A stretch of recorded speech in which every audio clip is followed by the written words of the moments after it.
Hey friends, I'm building a startup, so stay here. If it's your first time, I'm Kewo. I sold my business last year. It's a SaaS business we launched a few years ago, and now I'm starting from square zero. So starting from the ground up.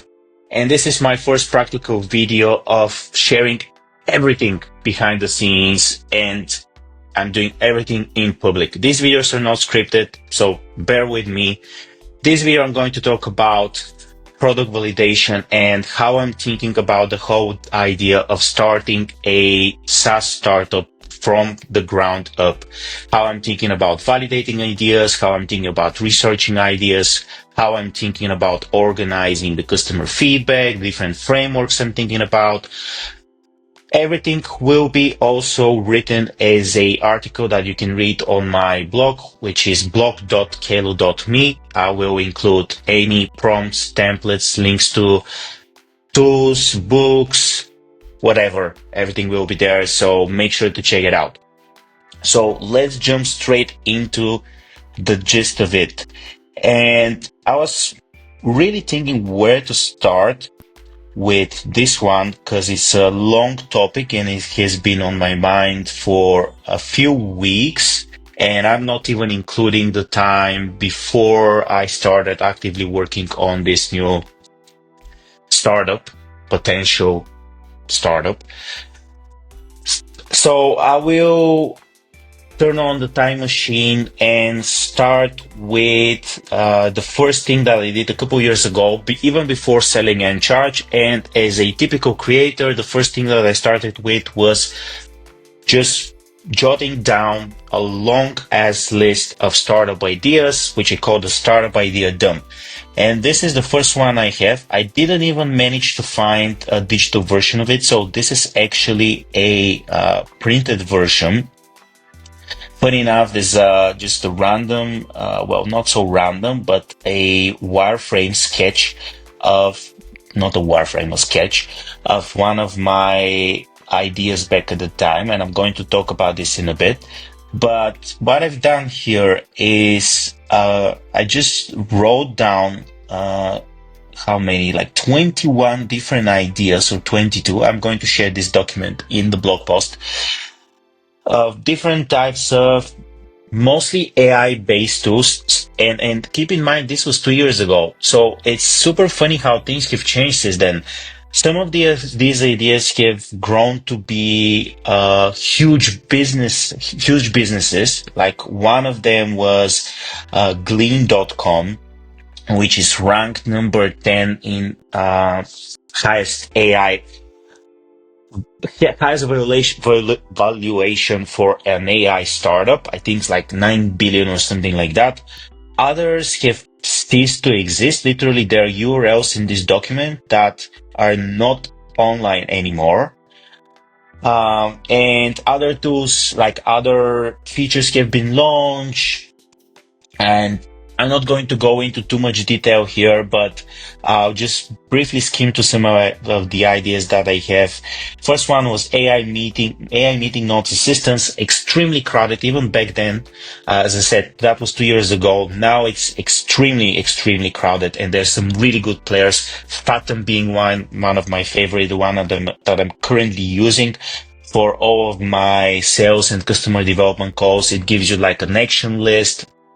It gives you summary, perfect transcription, perfect video recording. Everything works just brilliant with it. So check it out. Fathom. I think it was fathom.com. Let me check. Fathom.ai, of course, AI. All-in-one AI product-led sales platform. I have no clue what I had in mind here, but sounds like a big ass project. A bunch of features, just trying to out-feature competitors. Definitely not a good idea. It's just a huge ass product for a bootstrap person. PQL Qualifier. Okay. On the idea of automated AI lead scoring. The category is called predictive lead scoring, and there are a bunch of tools like Matkuro. So This is something that I've also been recently researching. So it's funny how my like, and probably you have this same experience, but you're always gravitating towards a specific kind of idea, the so-called product founder fit. So there's a certain types of audiences you like to work with, or a type of ideas that you just gravitate towards, and that's one of ideas. That's one of the ideas for me as a marketing person. Now, what I don't like about idea, based on my recent talking to people in the space, is that usually if you're a small startup, if you're SMB, and if you do like qualification, most of the time you are plenty satisfied with just a couple of qualifiers or characteristics. So let's say firmographics plus one or two activities. And if you want to do something more sophisticated, then you are more of a enterprise, or at least mid to big size organization. And this market is served well already by the likes of Matt Kudo, which is a higher priced lead scoring tool, which tracks signals, intelligence, and now what they also have automations and whatnot. But just getting right lead qualification and lead scoring, it sounds easy, but it's not. So yeah, it's hard to get into that market for sure. Let's go with the next one. Natural language chatbot assistant for Google Spreadsheets. Actually, there's recently saw a very successful startup. I think they were doing, I saw it on Startup Story. I think they were doing something like 20 or 30K a month. And they were doing semantic or natural language formula processing for Google Spreadsheets. So that's not a terrible idea. Airtable launched this, I believe, last year. And as a someone that hates formulas, works amazingly. If you can just type it in, let's say something like show me the highest number in the row or column B or whatever, and it does the formula for you. So not a terrible idea, but I'm not super excited about this one. This one is innovative idea, so I mark them. Some of them are innovative, others are not. ChatGPT bot for your product. Like bot for help docs, but instead of docs, it shows you how to do it in the product. Create a new email, opens an email, how to set up an onboarding flow. Okay, so that's fairly innovative. I don't think anyone is still doing this, at least at the like a functional production level. And I've jotted down here URL. So let's check this one. ChatSpot AI. Let's see if this thing is still live. ChatSpot AI.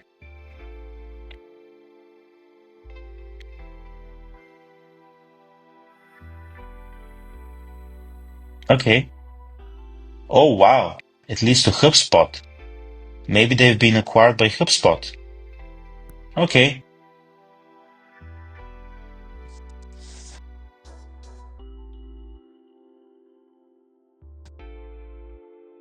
Oh, come on. That's actually a HubSpot tool. Oh, sorry guys. That's actually a HubSpot tool. So yeah, I don't think anyone is still doing that. I haven't seen it. But if you've seen anyone do like actual bot that shows you how to do things like a product onboarding, or in-app tutorial for like support bot that does AI in-app tutorials or guided tours, like Arcade. I love these guys. They look really nice. So if you've seen something like that, please let me know in the comments. Another one, Glean.com but without the demo pricing. Glee.com, for those that don't know, is a knowledge management platform. It's, as is mentioned, one of the highest ranking AI startups in terms of valuation. Their pricing point starts at 50K per year. Very enterprise level. It works for large organizations if you have hundreds of employees, if you want to do onboarding and things like that. So, if you manage to do it without the get the demo pricing, then why not? Maybe not a terrible idea. Automatically generate personalized sales demo pitches, B2C ID, transcribe YouTube and any other video, and offer a summary. This one has been oversaturated now and beaten to death in one or other form. Chatbot for help desk that also learns from your support conversation, improves and provides automated tasks in chatbot help desk. This one also has been developed over the last couple of years. Scale your brand voice in sales messages. This one as well. So we have all the whole GTM motion. Now all these brand new, like I haven't been super active for the last couple of years, and it felt like I was asleep for at least 10 years. That we have new roles, we have completely new like categories, like the GTM go-to-market motion, and people doing crazy personalized outbound. Blog post editing though. So interestingly enough, I had this idea that was quite similar to deep content writing AI tools before deep search existed. So this document was before deep search. A couple of things have changed since then. So we got deep research in ChatGPT, and also we also have now the AI search, or whatever you want to call it, which is almost or on the way to almost kill deep content, deep information content. So people don't care that much about deep content. Now they care more about unique insights, your unique perspective, things that AI cannot replicate, right? So this will be your own voice and your own life, if you will. But I came with this unique idea, when I was looking at one of our in-charge customers, Reward.com. These guys, they were doing amazingly. I'm not sure I'm able to disclose the revenue they had. I'm not sure if it's public, but they were doing pretty well. And I don't think they're doing that well now. It feels like they're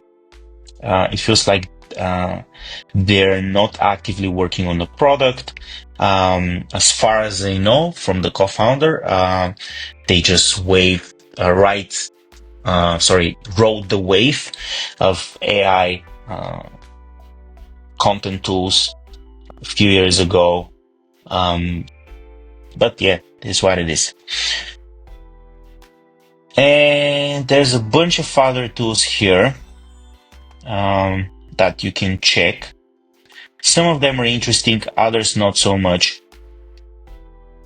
But maybe they will get your creative juices flowing for you to brainstorm some ideas. And I marked some of them as a higher priority than others.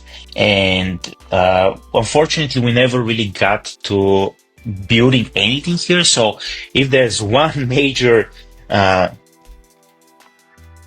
learning lesson from this exercise, is that ideas are worthless, but hey, you already know that. I think it's good to brainstorm these type of ideas, but you really need to put them to the test. But at least they will give you a rough idea of what you gravitate towards, more on a founder idea fit. So let's check the other one, which is a more recent one that they've been compiling the last few weeks. Again, there's a bunch of different ideas here, and not going to go through all of them.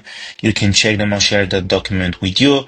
There's some interesting ones and other ones that are less interesting. So let's check some of the more interesting ones. I've seen these guys, K Rosie. They've been doing pretty well. I will lie to you, but I believe they're at around like 50 or 60K MRR, and they do inbound chatbots. Inbound call bots or agents. You give a call to your local hairdresser to book a meeting. To book an like a session, and you're greeted by an agent and they sound almost human. So for inbound, I think it works pretty well. For outbound, it doesn't. It's still not like at the human level. And also robocalls are not allowed in European Union and the US. So if you plan to do like an outbound agent, think about that.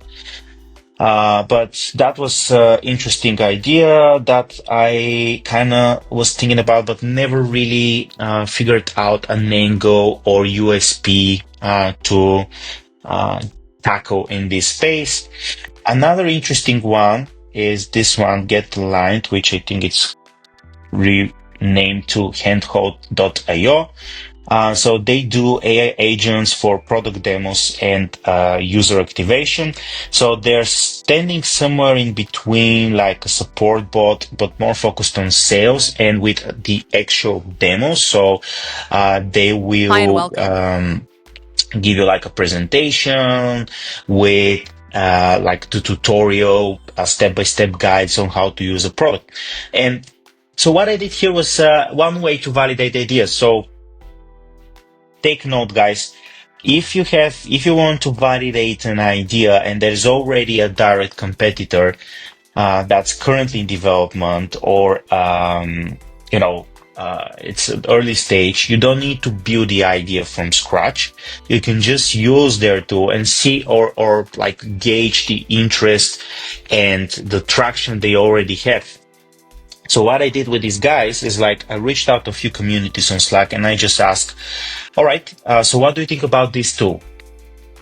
And for this specific one, there were a few objections. The first one was most salespeople or like founders were, I don't want to substitute a real salesperson with an agent. And I don't think Handhold wants to do that. I think they want to qualify leads. They want to send leads to a real person, but for a product like to self product, they allow people to like experience the product beforehand, qualify the lead, and if the lead is then qualified or interested, then they take it to a salesperson. So that's something, guys, if you're watching this video, Handhold guys, just an objection that you might want to handle on the homepage, because I haven't seen this being handled on the homepage. The other objection was people are like, okay, this seems like interesting, but I would not use it for high value ticket products. So lower ACV, average customer value, maybe yes, like extremely low. Like one guy was like, if the ACV is like $100, I will try it, otherwise I won't. So another thing to keep in mind, guys, Handhold guys, take notes. Let's move on with the other ideas. Digital sales rooms for SaaS. This one was interesting. This is one of the ideas that was like, okay, it would be really cool. Like going back to my in charge days when we were doing sales calls, often after the call, I send like a long email with next steps, a bunch of links to documents, technical documentation, APIs, and whatnot. Would be really cool if there was a tool that I can put these things together and then send it to the person, to the lead, so I can be on top of the sales process. I can get them to move faster and so on. And just diving deeper, I realized there's a whole category of products. It started around 2022. It's called digital sales rooms.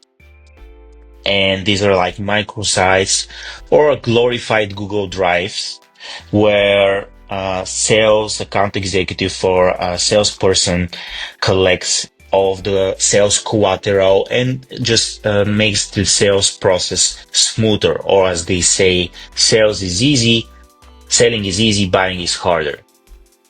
Nice catchy phrase.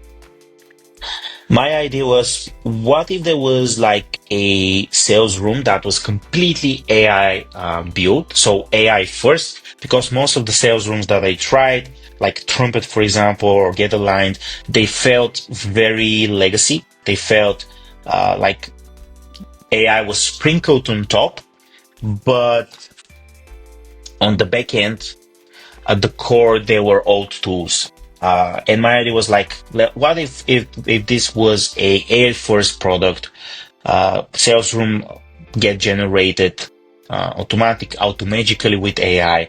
And what if it was SaaS focused? Because I like working with SaaS companies, so maybe there's, apart from the mutual agreement plan and the sales collateral, there's also like to-do list steps based on the product activities, based on what people should do in the app or haven't done in the app. So merge a bit of product-led motion into the whole sales motion. And then I spoke to people, and to few salespeople, and they were, well, we use digital sales rooms only for high value tickets, $10,000 and above annual customer value.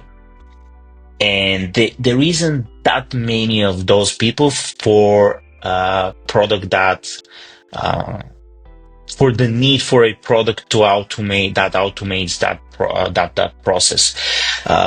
What we do is we go back after the sales call. We put the collateral manually. There are already templates that we can use, so it's not that it takes a whole much time. There wasn't just too much. There wasn't anything to latch on here as far as differentiator to dive deeper into that idea. But in the next video, I'm going to talk about the whole process of how I'm talking to people, where I'm sourcing my customer development leads from, how I do the interviews. I'm going to talk about the questions, the MAM test, and all of that. But this will be in the next video, because this one will be way too long. Another one, welcome rooms for SaaS trial users. This one sounds exciting, and there were already a few products doing that. One was One Mop, I believe. Not specifically aimed at SaaS, but they do these welcome videos. People can send welcome videos to new leads or new users or new customers. Another one, and then I saw a few others. There's currently on AppSumo, there's a deal for one product in that category. So let me see if I'm able to find it. No, I won't be able to find it. There's so many tools on AppSumo these days. But if I find it, I will add it in the blog post. Okay, so there's another one, power intelligence signal mapping. And there's another idea that I pursued to, again, try to see if there's any like product-led inbound motion in SaaS. So these tools, for people that are not aware, sales intelligence tools is the new hype in the outbound space. They track time-based activities. So, for example, when a lead leaves a job or gets into a new job, or likes a blog post, or likes a LinkedIn comment, or does any activity that is remotely indicating of interest in your product, then you reach out to them with a hyper-personalized outbound message. And my thinking was, okay, so maybe is there any potential here to merge inbound motion with outbound motion, and then do something like that for product-led and for SaaS? Short answer, no.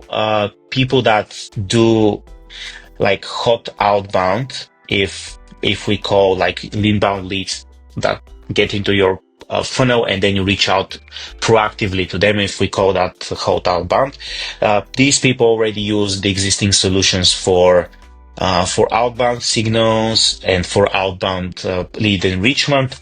So there wasn't, uh, I haven't invented the wheel with this idea. And this is one of the other ideas that I just at this stage scratched. So that's as far as ideas go. Now I want to talk about the actual framework, or maybe I should do that in the next video because we're already at 25 minutes. So maybe I will record another video, guys. But in the next video, what I'm going to talk about is I'm going to show you. Oh, there's so many things to talk about. Yeah, there's another approach that I used was thinking about buying a micro tool, and I can actually talk about this one here because it's not going to be very long. But after the exit, apart from doing the idea dump, I was like, okay, so maybe we can, maybe I can buy a micro tool from microns.com or microacquire. And I did this research on a bunch of tools. And the overall conclusion was that pre-revenue startups are very low quality. A majority of them didn't even have a working public domain, which is strange. Most of them were air wrappers, products didn't work, and just didn't feel exciting to me. However, there were a few products that had a bit of traction, and one idea that was floating in my mind was to acquire one of these tools and sell it on AppSumo to recoup the investment. So there were a couple of wide broad audience products aimed at marketers, prosumers, freelancers, agencies, things like that were a perfect fit for AppSumo. So I was thinking, okay, so what if I buy a tool for, let's say, 5-10K and then do an AppSumo launch? I'm sure I can recoup that or even make like 10, 20, 30K. And maybe this then will spiral into a growth engine or like a semi-growth engine. In the end of the day, I decided not to pursue this approach because I was not passionate about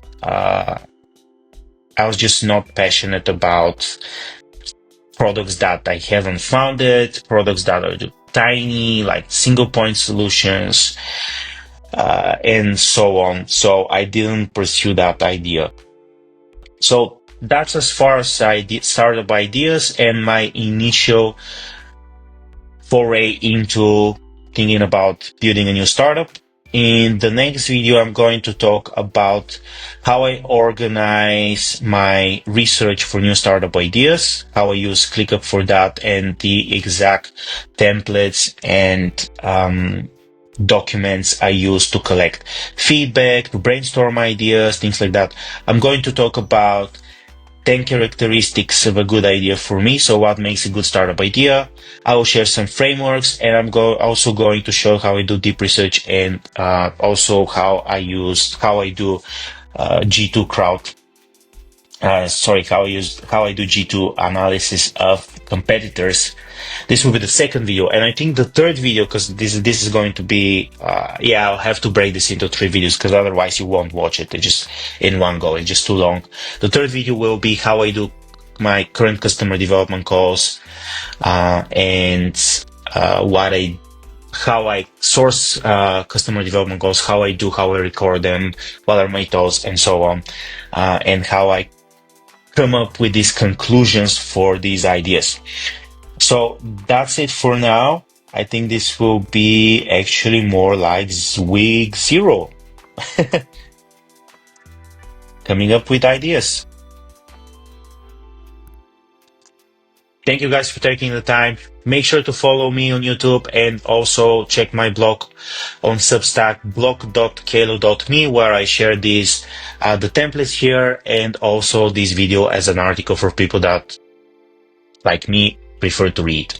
So see you around.